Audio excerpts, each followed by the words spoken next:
la mancha de amor, color rojo marrón, que deja construyó en esa habitación.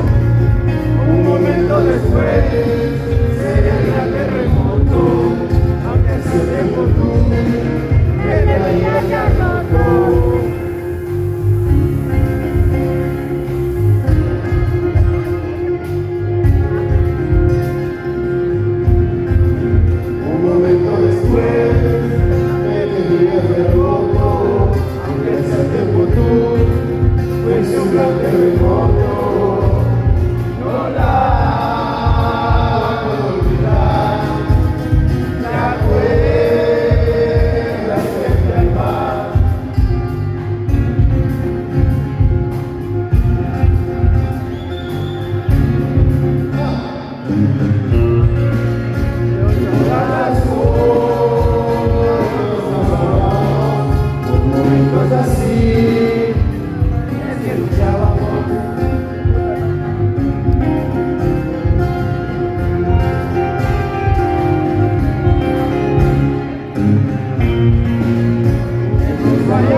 Es hipotético lo que siento por ti, es sintomático, maniático, poético, melodramático, es pornográfico, erótico, tan rítmico como una esdrújula.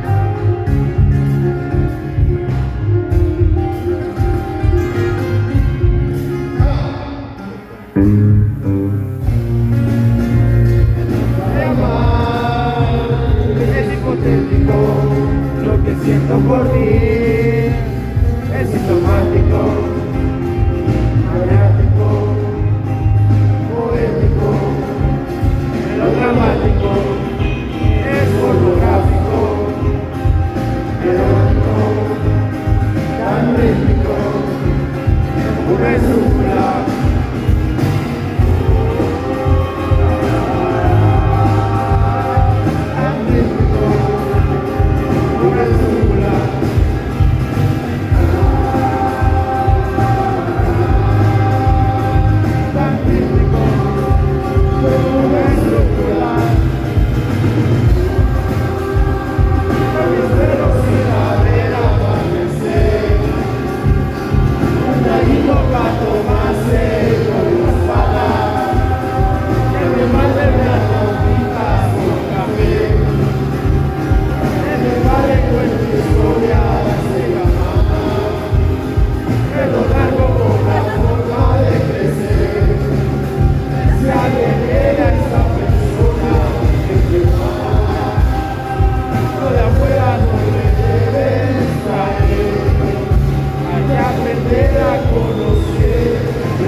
Sonreí ante el espejo.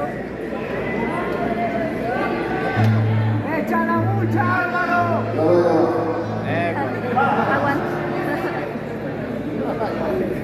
Aguanta.